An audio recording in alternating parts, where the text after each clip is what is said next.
Hello and welcome to the online platform of Rouse Academy for Competitive Exams. And I, Pragya Pandey, welcome you all to our very special series on Daily News Review.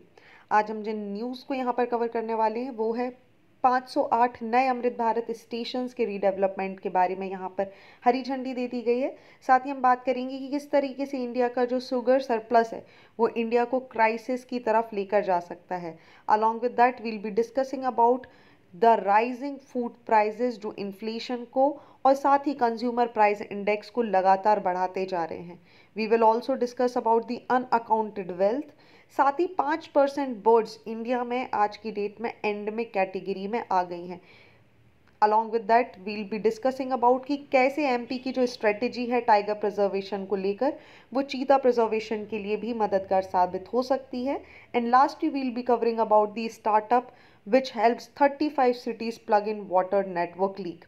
Environment के लिहाज से आज का newspaper बहुत ही ज़्यादा महत्वपूर्ण हो जाएगा। So without wasting any time let's see what is in the news. पहला न्यूज़ बात करने वाला है जहां पर प्रधानमंत्री श्री नरेंद्र मोदी ने वर्चुअल मीटिंग के साथ फाउंडेशन स्टोन रख दिया है 508 रेलवे स्टेशन के रीडेवलपमेंट का। लगभग 24,470 करोड़ रुपए की लागत से ये जो स्टेशन है इन्हें हाईली फंक्शनल यहाँ पर बनाया जाएगा। 27 स्टेट्स में और यूटीज़ को मिलाकर ऐसे 508 रेलवे स्टेशन का चुनाव यहाँ पर किया गया है under the Amrit Bharat station scheme. Let's talk about this scheme first. देखिए, अमृत भारत स्टेशन स्कीम के बारे में अगर हम बात करें तो सबसे पहले आप याद रखेंगे यूनियन मिनिस्ट्री ने लॉन्च किया था अमृत भारत स्टेशन स्कीम को 2022 के अंतर्गत, ताकि लगभग 1000 से भी ज़्यादा जो स्टेशंस हैं, छोटे स्टेशन हैं, इनको मॉडर्नाइज किया जा सके। इस स्कीम का जो सबसे बड़ा उद्देश्य था वो था रीडेवलपमेंट प्रोजेक्ट, ताकि एग्जिस्टिंग स्टेशंस को लॉन्ग टर्म विजन को ध्यान में रखते हुए मॉडर्नाइज यहाँ पर किया जा सके। इसके अंतर्गत अगर हम बात करें तो गवर्नमेंट के एफर्ट्स यहाँ पर देखने के लिए मिलेंगे आपको पूरे स्टेशंस में वर्ल्ड क्लास फैसिलिटीज़ देने के लिए। इनिशियली अभी यहाँ पर रीडेवलपमेंट के लिए 508 रेलवे स्टेशन का चुनाव किया गया है। ये जो पूरा रीडेवलपमेंट का प्लान है ये सिटी सेंटर फोकस्ड होगा। दैट मीन्स किसी भी अर्बन डेवलपमेंट में जो इंटीग्रेशन है वो इसका दोनों तरफ से देखने के लिए मिलेगा। साथ ही ये modern facilities like passenger amenities, upgraded waiting rooms, free wifi जैसी सुविधाएं भी प्रोवाइड कर पाएगा। साथ ही यहाँ पर लॉन्गर प्लेटफॉर्म्स के डेवलपमेंट की बात करने वाला है, 5G कनेक्टिविटी के बारे में बात करने वाला है। इन स्टेशन को इंस्पायर किया जाएगा लोकल कल्चर और हेरिटेज से, और आर्किटेक्चर इस तरीके से डेवलप किया जाएगा कि वो कहीं ना कहीं लोकल थीम या आसपास रहने वाले लोगों के विचार और भावनाओं से प्रेरित हो। जितने भी स्टेशंस की रीडेवलपमेंट के बारे में यहाँ पर हम बात करेंगे वो ना केवल आर्किटेक्चरल पॉइंट ऑफ व्यू से बहुत इंपॉर्टेंट हो जाएगा बल्कि उसकी कल्चरल इंपॉर्टेंस भी बहुत ज़्यादा देखने के लिए मिलेगी। इस स्कीम का एक सबसे बड़ा उद्देश्य है ट्रैफिक सर्कुलेशन को इम्प्रूव करना, इंटरमॉडल इंटीग्रेशन दिखाना। साथ ही अगर कोई डिसेबल्ड व्यक्ति भी यहाँ पर हैं तो उनके लिए एक हाई एंड सिक्योरिटी या सर्विसेज प्रोवाइड करना। अगर हम यहाँ पर बात करें तो हाई लेवल प्लेटफॉर्म्स को डेवलप करने की बात की जा रही है जो कि लगभग 760 से 840 मीटर के आपको देखने के लिए मिल सकते हैं। यहाँ पर कैफेटेरिया, रिटेल फैसिलिटीज़ की बात की जा रही है, proper drainage of railways platform की बात की जा रही है, सेरेमोनियल फ्लैग्स भी यहाँ पर इंस्टॉल करने की बात की जा रही है। अलॉन्ग विद दैट जितनी भी स्पेशल एमिनिटीज़ हैं जो कि एक डिसेबल फ्रेंडली एनवायरनमेंट के लिए इम्पॉर्टेंट है उसको भी यहाँ पर लाया जाएगा। और सबसे इम्पॉर्टेंट यहाँ पर एक ग्रेजुअल शिफ्ट आपको देखने मिलेगा toward the sustainable development, right. So these are the few things जो आपको इस योजना के अंदर देखने के लिए मिलेंगे। चलिए discussing about the next article here, जहां हम बात करेंगे इंडिया के शुगर सरप्लस को लेकर। देखिए, इंडिया आज की डेट में वर्ल्ड का टॉप प्रोड्यूसर बन गया है। 2021-22 में अगर आप देखेंगे तो इंडिया ने 359 लाख टन शुगर को एक्सपोर्ट कर कर ब्राज़ील को पीछे छोड़ दिया, और इसी के साथ वर्ल्ड में अगर आप बात करेंगे तो सबसे बड़ा लीडिंग एक्सपोर्टर बनकर आ गया है भारत। ये तो बहुत खुशी की बात है, लेकिन हम इस पर चर्चा क्यों कर रहे हैं? देखिए, इस तरीके की जो इनिशिएटिव यहाँ पर हुआ है, ये जो लीडिंग पोटेंशियल है, ये भविष्य के खतरे की तरफ कहीं ना कहीं इंडिकेशन करती है। क्यों? क्योंकि इसकी वजह से आप देखेंगे जो एग्रीकल्चर कोलैप्स है वो हमें देखने के लिए मिल सकता है, और यहाँ पर ग्राउंड वाटर डिप्लीशन का एक ओवर यूज़ हमें देखने के लिए मिल रहा है। नाउ द क्वेश्चंस कम, पहली बात कि ये जो शुगर का एक्सेस प्रोडक्शन है आखिर ये हुआ क्या।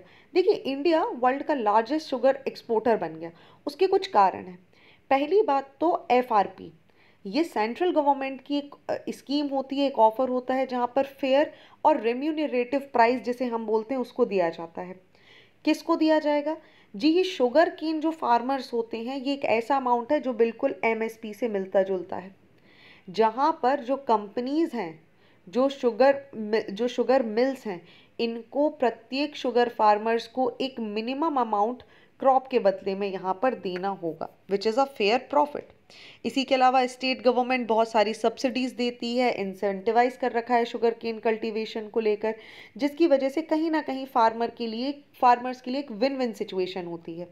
Along with that politically move भी आपको यहाँ पर देखने मिलेगा, क्योंकि लोगों को यहाँ पर प्रेरित कर दिया जाता है कि ठीक है, हम आपको इंसेंटिव देंगे, आप क्रॉप्स लगाइए, अलॉन्ग विद दैट एफआरपी को लेकर आ जाना। And gradually you will notice कि इंडिया का जो प्रोडक्शन है वो हो गया सरप्लस। क्या सिर्फ समस्या यहाँ तक है? जी नहीं, इंडिया की समस्या तब बढ़ी जब ब्राज़ील, ऑस्ट्रेलिया, ग्वेटमाल जैसी बड़ी बड़ी देशों ने वर्ल्ड ट्रेड ऑर्गेनाइजेशन में इंडिया के खिलाफ वोट कर दिया। इन्होंने बोला कि इंडिया इंटरनेशनल ट्रेड को मैन्युपुलेट कर रहा है। कैसे भाई? इंडिया क्या कर रहा है, एक्सेस में किसी चीज़ को निकाल रहा है और उसको वर्ल्ड मार्केट में एक्सपोर्ट कर रहा है। फॉर एग्जाम्पल, इंडिया ने भाई एक क्रॉप निकाला और ये क्रॉप इंडिया मार्केट में बेच रहा है 10 रुपए की, बाकी कंट्रीज भी निकाल रहे हैं लेकिन वो 11 रुपए की बेच पा रहे हैं। सिंस हम इसको सरप्लस में बना रहे हैं और हम इसे सरप्लस में निकालेंगे तो इंडिया के लिए ये विन विन सिचुएशन है, लेकिन इसका जो नेगेटिव इम्पैक्ट है वो आपको वर्ल्ड में देखने के लिए मिलेगा। सेम सिचुएशन इंडिया के साथ तब हुई थी जब इंडिया वीट के प्रोडक्शन को लेकर, वीट के एक्सपोर्ट को लेकर वर्ल्ड मार्केट को डोमिनेट करने लगा था। रिजल्टेड इनटू जो डोमेस्टिक मार्केट है इन सारी कंट्रीज़ का, ये ठप होने लगा। हालांकि डब्ल्यूटीओ ने इसके खिलाफ, इंडिया के खिलाफ यहाँ पर रूल दिया है। नाउ तो क्वेश्चंस कम कि आखिर इस इशूज से निपटने के लिए क्या मेजर्स लिए जा सकते हैं। देखिए, सबसे इम्पॉर्टेंट बात, इंडिया हो रहा है शुगर प्लस। अब हम यहाँ पर बात करने वाले हैं गवर्नमेंट को ये जो प्रोडक्शन है इसको डाइवर्ट करने की आवश्यकता है। किस तरीके से गवर्नमेंट डायरेक्ट करेगी? गवर्नमेंट को सबसे इम्पॉर्टेंट काम है एथिनॉल बेस्ड शिफ्टमेंट लेना। ऑर्गेनिक कंपाउंड्स के लिए जो शुगर केन के मोलासेस होते हैं, शुगर होती है, उनका यूज़ करना। जब हम एथेनॉल की बात करते हैं तो एक बहुत ही ज़्यादा एक्टिव इंग्रेडिएंट होता है जिसका इस्तेमाल ना केवल जैव ईंधन बनाने के लिए बल्कि अल्कोहल बेवरेजेस बनाने के लिए भी इसका काम हो सकता है।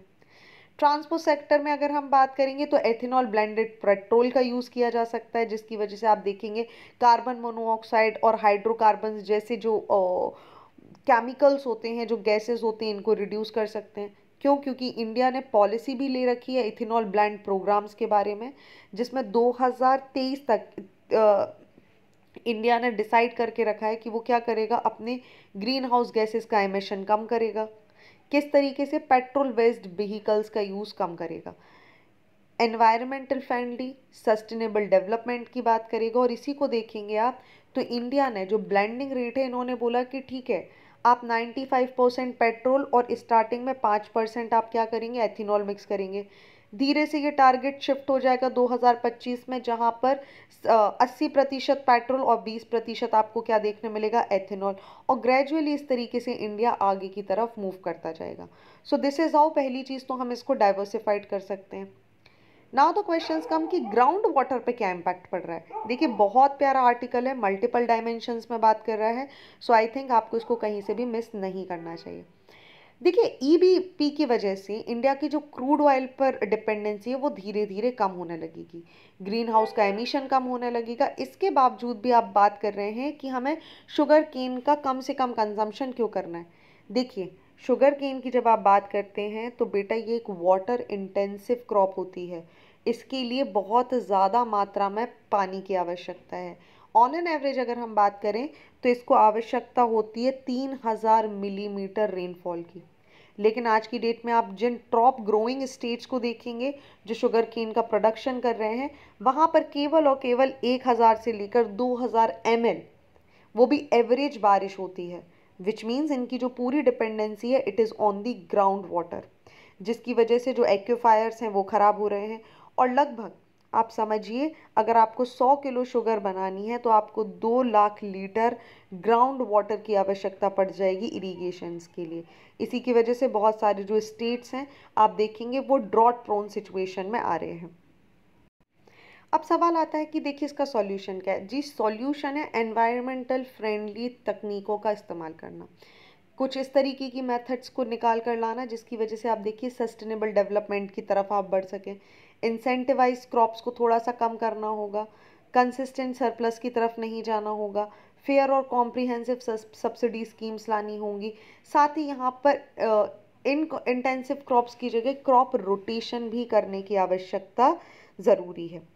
अब यहाँ पर हमने दो चीज़ों के बारे में डिस्कशन किया था। First is the FRP, next is the ethanol based program. Important है कि हम इन्हें डिटेल में समझें।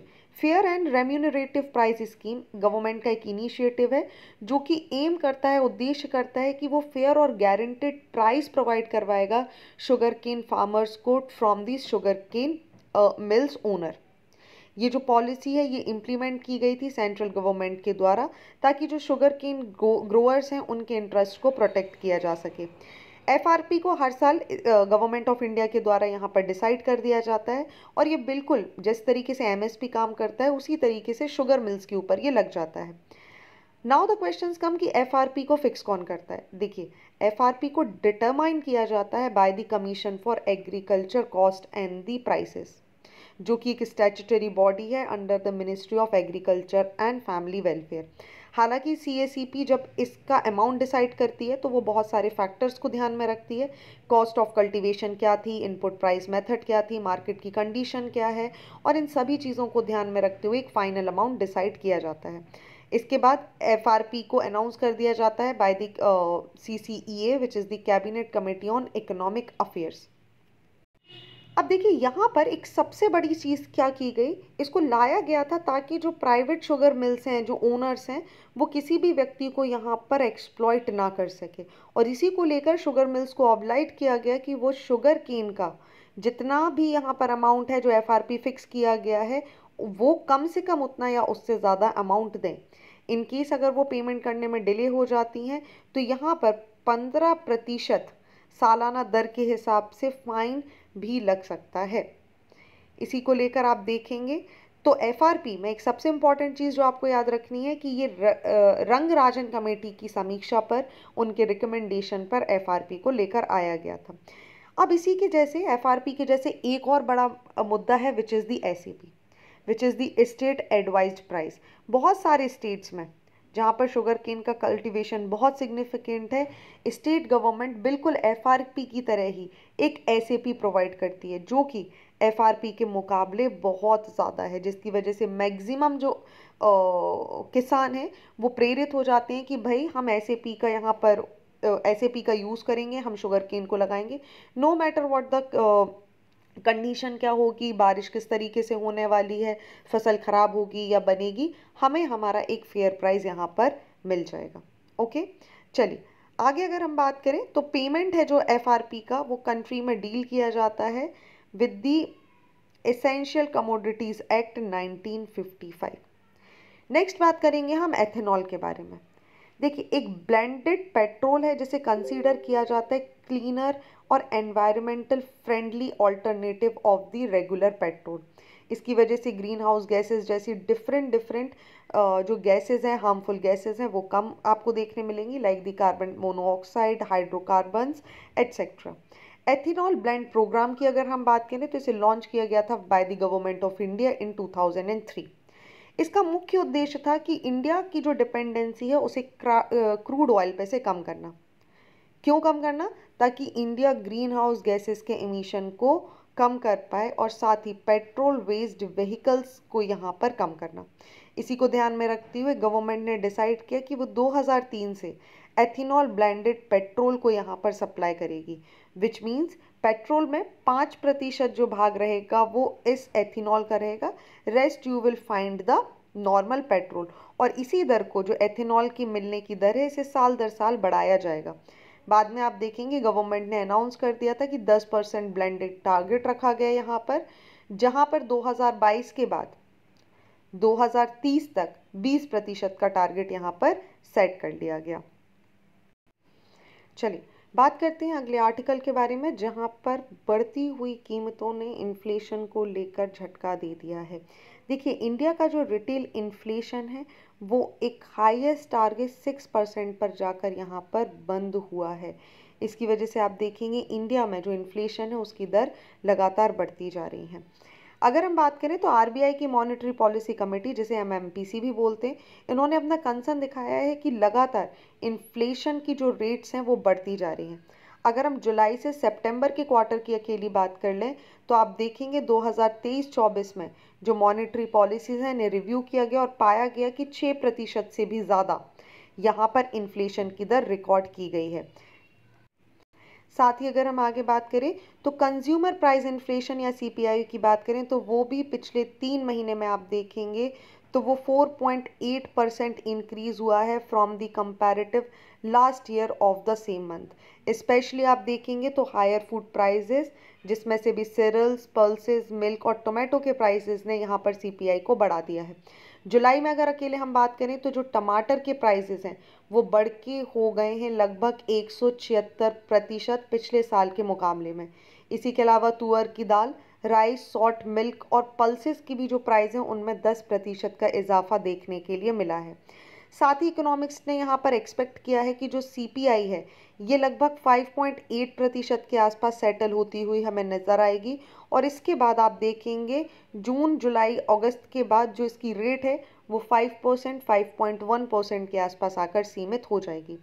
अभी रिसेंटली अगर आपको याद हो तो इंडिया ने नॉन बासमती राइस के एक्सपोर्ट को भी बैन कर दिया था, जिसकी वजह से जो कंज्यूमर्स हैं वो राइस की बढ़ती हुई कीमतों से उन्हें थोड़ा सा रिलैक्सेशन यहाँ देखने के लिए मिला था। अब इसके लिए बहुत सारे फैक्टर्स जिम्मेदार हैं, रशिया यूक्रेन का वॉर, एल नीनो की condition, along with that oil imports की जो कंडीशन है ईडेबल ऑयल्स की, उसमें बहुत सारा प्रेशर देखने के लिए मिल रहा है। ये सारी चीज़ें जो इन्फ्लेशन है उसको बढ़ाने के लिए जिम्मेदार नज़र आ रही हैं। बात करेंगे हम आरबीआई की मॉनेटरी पॉलिसी कमेटी के बारे में। देखिए, रिजर्व बैंक ऑफ इंडिया ने इस्टेब्लिश किया था मॉनेटरी पॉलिसी कमेटी को जून 27, 2016 में, एक ऐसे फ्रेमवर्क के रूप में जो एक इन्फ्लेशन जो है उसको टारगेट करे, उसको असेस करे और उसके अकॉर्डिंगली जो भी सजेशंस हो उनको यहाँ पर प्रोवाइड करे। सो बेसिकली हम यहाँ पर बोल सकते हैं एमपीसी जो है आपका मॉनेटरी पॉलिसी कमेटी है वो एक रिस्पॉन्सिबल कमेटी है जो कि बेंचमार्क सेट करती है इंटरेस्ट रेट को लेकर, जिन्हें आप यूजुअली रेपो रेट्स वगैरह भी बोलते हैं। ये वही रेट है जिस पर आरबीआई कमर्शियल बैंक्स को यहाँ पर पैसे देती है। सो एमपीसी की अगर हम बात करें, इसके कंपोजिशन को देखें तो एमपीसी कंसिस्ट करती है 6 मेंबर्स की एक कमेटी आपको देखने मिल जाएगी, जिसमें आपको 3 मेंबर्स देखने मिलेंगे जो आरबीआई से ही बिलोंग करते हैं, governor, deputy governor and the executive governor. इसके अलावा 3 एक्सटर्नल मेंबर्स आपको देखने मिलेंगे जिनको अपॉइंट किया जाता है बाय द सेंट्रल गवर्नमेंट। अब ये जो गवर्नर है आरबीआई का, यही इसके चेयरपर्सन के रूप में भी काम करते हैं। Extremely important for your prelims point of view, आप याद रखेंगे। इन केस कभी कोई वोट है, कोई डिसीजन लिया जा रहा है और यहाँ पर कोई टाई की सिचुएशन आ जाए तो चेयरपर्सन का वोट ही फाइनल वर्डिक्ट भी माना जाता है। एमपीसी का प्राइमरी ऑब्जेक्टिव ही ये है कि जो प्राइस है मार्केट में उसको स्टेबल रखना, इन्फ्लेशन को कंट्रोल में रखना, या जो भी टारगेट गवर्नमेंट के द्वारा सेट किया गया है उसके अंदर ही इंटरेस्ट को रखना। यूजुअली अगर हम बात करें तो ये जो टारगेट है ये लगभग 4% के आसपास रखा जाता है।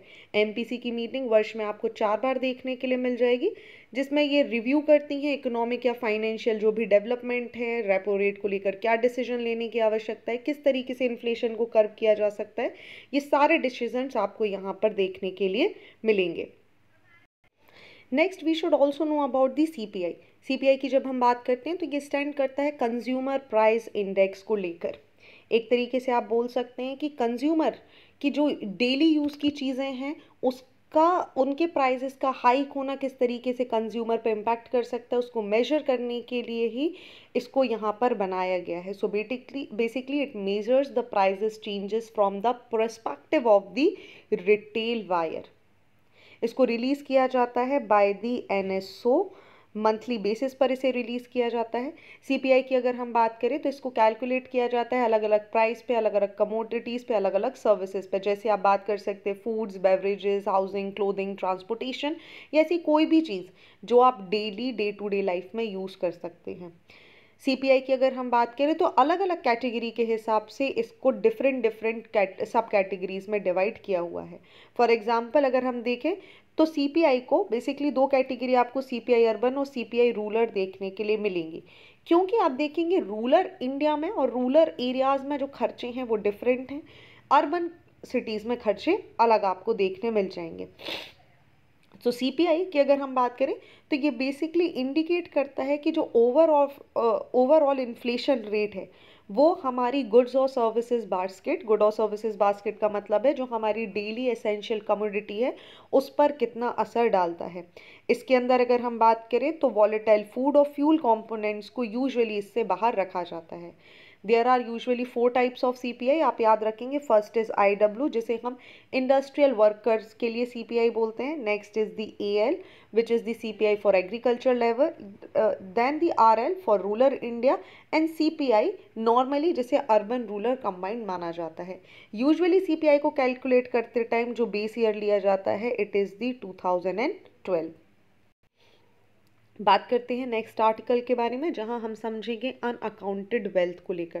देखिए recently national institute of public finance and policy जो कि एक रिसर्च इंस्टीट्यूट है under the ministry of finance, इन्होंने मना कर दिया है कि किसी भी तरीके की कोई भी इंफॉर्मेशन यहाँ पर नहीं देंगे regarding the unaccounted for income and wealth inside and outside of India. क्यों? क्योंकि इनका बोलना है इस तरीके की इन्फॉर्मेशन अगर बाहर आ जाती है तो आप देखेंगे कि जो इकोनॉमी है उस पर एक बहुत बड़ा झटका मिल सकता है। अब एनआईपीएफ ने डिनाई क्यों कर दिया है? देखिए आरटीआई के तहत इसकी जानकारी मांगी गई थी और यहाँ पर आरटीआई को खारिज करते हुए इन्होंने बोला है कि wealth under the section 81 clause A of the RTI act unaccounted money को यहाँ पर डिस्क्लोज नहीं किया जा सकता। ठीक है, चलिए बात कर लेते हैं प्रीलिम्स प्रोस्पेक्टस से एनआईपीएफपी के बारे में। National institute of public finance and policy एक रिसर्च इंस्टीट्यूट है जो कि आपको ministry of finance government of India के अंदर देखने के लिए मिल जाता है। इसको इस्टेब्लिश किया गया था 1976 में एज ए ऑटोनॉमस बॉडी। ये रिसर्च करता है और पॉलिसी बनाता है रिगार्डिंग द पब्लिक फाइनेंसेस। इस इंस्टीट्यूट का जो प्राइमरी ऑब्जेक्ट है वो है इकोनॉमिक और फिस्कल पॉलिसी के फॉर्मुलेशन में हेल्प करना, रिसर्च करना और यहाँ पर उसको फैसिलिटेट करना। इसके लिए ये समय समय पर बहुत सारी स्टडीज़ करता है, एनालिसिस करता है टैक्सेशन सिस्टम को लेकर, पब्लिक एक्सपेंडिचर को लेकर, फिस्कल पॉलिसी, बजटरी पॉलिसी या फाइनेंशियल मार्केट्स को लेकर। अगर हम इस इंस्टीट्यूट की बात करें तो इनकी जितनी भी रिसर्च होती हैं, फाइंडिंग होती हैं, रिकमेंडेशन होती हैं, ये गवर्नमेंट को अपनी पॉलिसीज़ डिज़ाइन करने में, उनको फॉर्मुलेट करने में, उनको इफ़ेक्टिव इम्प्लीमेंटेशन करने में बहुत ज़्यादा मददगार साबित होती हैं। इसी के अलावा अगर हम इसकी बात करें तो इसके अंदर आपको इंक्लूड देखने मिलेंगे revenue secretary, economics affair secretary, chief economic adviser from the union finance ministry and representative from the NITI Aayog, RBI and the 3 state government. Along with that, it includes 3 distinguished economists, members of sponsoring agencies and other different invitees. इसके अंदर आपको chairman और director भी देखने मिल जाएंगे और usual जो chairman का यहाँ पर टेन्योर होता है इट इज़ दी 4 ईयर। अगर हम इसकी लोकेशन की बात करें तो ये आज की डेट में सेटल्ड है न्यू दिल्ली में। चलिए बात करते हैं मध्य प्रदेश की स्ट्रैटेजी के बारे में। For the tigers can help cheetahs to. देखिए रिसेंटली आपको पता होगा पालपुर कूनो में जो चीताज हैं, जो इनकी डेथ का जो रेशियो है ये लगातार बढ़ता जा रहा है। अगर हम 2022 के सेंसस के बारे में बात करें तो मध्य प्रदेश के पास 785 टाइगर्स हैं which are highest in number till the date. ठीक है, इसी के बाद अगर आप देखेंगे तो स्टेट ने रिपोर्ट किया है कि ये जो टाइगर है 2022 के बाद से अभी तक अगर आप देखेंगे पिछले सेंसस से यहाँ तक, तो इनका जो रेट है ये 50% तक बढ़ चुका है। ठीक है। अब यहाँ पर ये जो जंप है, ये जो ट्रांसफॉर्मेशन है, ये शिफ्ट है, इसी के हिसाब से मध्य प्रदेश गवर्नमेंट का एक बहुत रिमार्केबल या कमिटमेंट सक्सेस हमें देखने मिलती है, एक एक्टिव मैनेजमेंट हमें देखने मिलता है, जिसकी वजह से जो लो डेंसिटी एरियाज हैं वहाँ पर भी आप देखेंगे कि विलेज रिलोकेशन की मदद से, प्री सप्लीमेंटेशन की मदद से, री इंट्रोडक्शन ऑफ स्पीशीज को लेकर यहाँ पर इन्होंने बहुत ही ज़्यादा अच्छा परफॉर्मेंस दिया है। देखिए यहाँ पर, अब देखिए इसी के अलावा अगर हम बात करें तो यहाँ पर एक एक्टिव प्री मैनेजमेंट हमें देखने मिलेगा by the government of Madhya प्रदेश, जिसके अंदर रीजन्स को आइडेंटिफाई करना, इन जो प्रीज है इनकी मूवमेंट को ट्रैक करना, ठीक है, साथ ही जो इंस्ट्रूमेंटल इंक्रीज है वो यहाँ पर मेंटेन करना, बैलेंस क्रिएट करना जो लोकल लोग हैं उनके बीच में और जो जानवरों को यहाँ लोकेट किया जा रहा है उनके बीच में, साथ ही जो पॉपुलेशन है, चाहे आप प्रेडेटर्स की बात करें या प्रे की बात करें, दोनों का ही एक बैलेंस क्रिएट करना, सो दैट आप जो झगड़े हैं, जो लड़ाई झगड़े हैं वाइल्ड एनिमल्स के बीच में, उसे अवॉइड कर सकें। ये सारी चीज़ें कहीं ना कहीं बहुत सिग्निफिकेंट रोल प्ले करी हैं मध्य प्रदेश में टाइगर की पॉपुलेशन को इंक्रीज करने में। अगर हम बात करें तो पोचिंग को यहाँ पर प्रोटेक्ट करना, कंजर्वेशन के एफर्ट्स भी हमें बहुत अच्छे से देखने मिले हैं। वहीं मध्य प्रदेश की अगर आप बात करें तो मध्य प्रदेश और महाराष्ट्र में जो रिजर्व्स हैं उनके अलावा भी आप देखेंगे तो टाइगर्स की संख्या बाहर के स्थानों पर भी बढ़ती हुई हमें नजर आएगी। इसी को ध्यान में रखते हुए मध्य प्रदेश का जो पालपुर कूनो नेशनल पार्क है, यहाँ पर भी जो कि अफ्रीकन चीतास को, नामीबियन चीतास को होस्ट कर रहा है, in a similar pattern Madhya Pradesh has tried कि जो नंबर है, जो पॉपुलेशन है, ये जो लगातार डेथ है, इनको कम किया जा सके with the active pray management. आगे अगर हम बात करें मध्य प्रदेश के टाइगर रिजर्व के बारे में तो एट प्रेजेंट मध्य प्रदेश के पास 6 टाइगर रिजर्व आपको देखने मिलेंगे। Bandhavgarh, Kanha, Pench, Satpura, Panna and Sanjay Dubri tiger reserve. This is the map of Madhya Pradesh India. आप देख सकते हैं ये सारे के सारे टाइगर रिजर्व, इसका पार्ट आपको देखने के लिए मिल जाएंगे।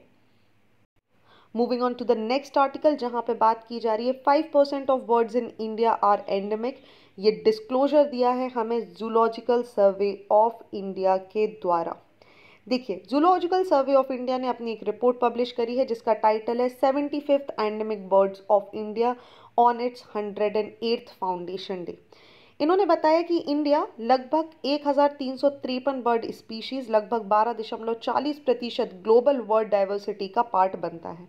इसमें से अगर आप देखेंगे तो 78 बर्ड स्पीशीज, लगभग 5% आज की डेट में भारत में एंडेमिक हैं, विच मीन्स ये आपको वर्ल्ड में भारत के अलावा और कहीं नहीं देखने मिलेगी, which is extremely very rare and जिसको हम प्रिजर्व कर सकते हैं। 3 of the endemic species have not been recorded in recent decades, जिसमें आप Manipur Bush quail, Himalayan quail और जेडन कॉर्सरर के बारे में बात करेंगे। इन सभी को एंडेंजर्ड या क्रिटिकली एंडेंजर्ड की कैटेगरी में रखा गया है बाय द IUCN। साथ ही इस पूरी रिपोर्ट्स ने हाईलाइट किया है कि जो वेस्टर्न घाट का रीजन है, यहाँ पर आपको सबसे ज़्यादा एंडेमिक स्पीशीज़ देखने मिलेंगी, जिसमें से लगभग 28 बर्ड्स जो कि आज की डेट में एंडेमिक हैं वो इसी क्षेत्र में आपको देखने के लिए मिल जाएंगी। Along with that Andaman and Nicobar is working very amazingly here, जहाँ पर 25 एंडेमिक बर्ड्स की स्पीशी आपको देखने के लिए मिलेंगी। क्यों? क्योंकि ये जोग्राफिकल आइसोलेटेड लोकेशन पर बना हुआ है। अलॉन्ग विद दैट 4 स्पीशीज जो हैं बर्ड की वो आपको ईस्टर्न हिमालयाज के क्षेत्र में, सदर्न डेक्कन प्लेट्यू में और सेंट्रल इंडियन फॉरेस्ट में भी देखने के लिए मिल जाएंगी। Let's talk about the zoological survey of India. ये एक प्राइमरी साइंटिफिक ऑर्गेनाइजेशन है जिसे ministry of environment, forest and climate change, government of India के अंदर रखा जाता है। 1916 में इसको इस्टेब्लिश किया गया था और इसका हेडक्वार्टर आपको कोलकाता वेस्ट बंगाल में देखने मिलेगा। ZSI की अगर हम बात करें तो ये रिस्पॉन्सिबल है रिसर्च करने में, फ्लोरा एंड फौना को लेकर हमारे देश में ये सर्वे करता है, रिसर्च करता है, जिसमें टैक्सोनॉमी, डिस्ट्रीब्यूशन, इकोलॉजिकल वेरिएबिलिटी या एनिमल स्पीशीज़ की जो भी खासियत है उनको यहाँ पर नोट करता है। साथ ही ये डॉक्यूमेंट करता है, कैटेगराइज करता है इंडिया की पूरी बायोडाइवर्सिटी को, जिसमें आपको both vertebrates like mammals, bird, reptiles आपको देखने मिल जाएंगे, और इनवर्टिब्रेट्स जैसे इंसेक्ट्स, मलस्क या क्रिकेशियंस भी आपको इसका पार्ट देखने के लिए मिल जाएंगे।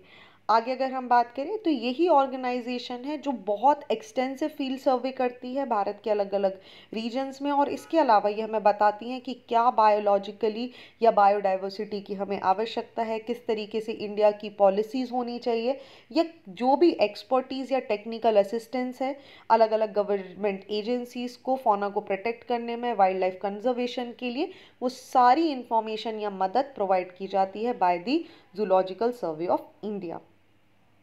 So, talking about the last article of the day, startup helps 35 city plug water network leak. देखिए, Atal mission for rejuvenation and under urban transformation which is to urban 2.0, इन्होंने सेलेक्ट किया है 76 स्टार्टअप्स को to work with 35 cities toward achieving their water security गोल।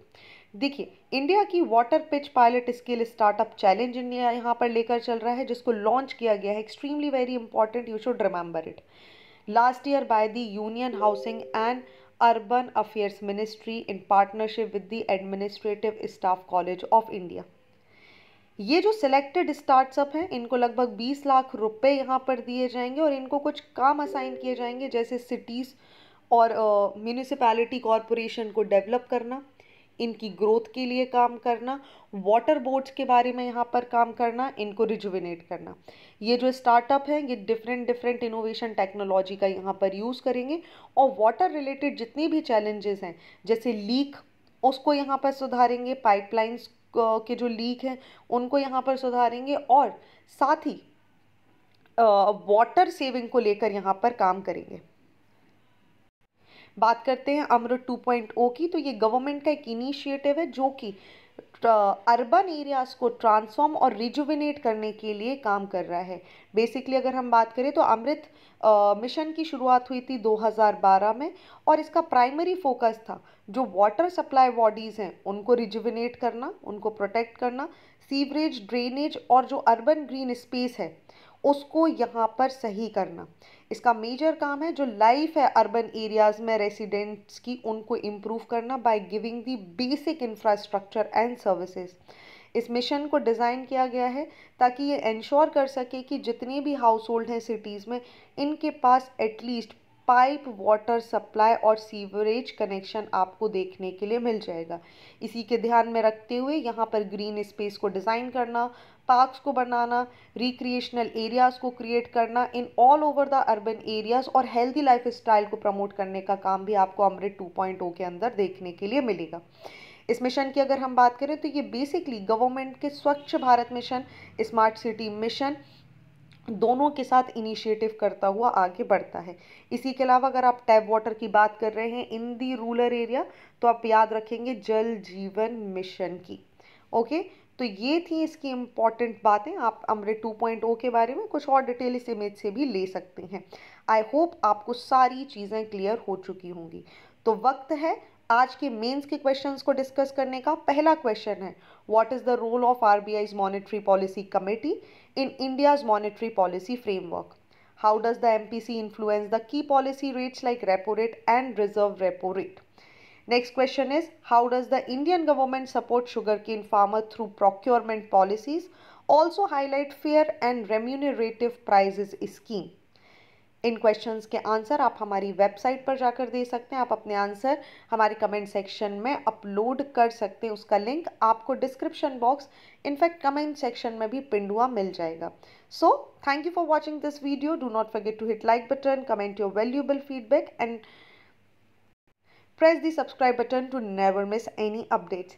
साथ ही आप सभी के लिए एक बहुत ही इम्पॉर्टेंट न्यूज़ राउज अकेडमी लेकर आ रहा है, 50% off on all its courses.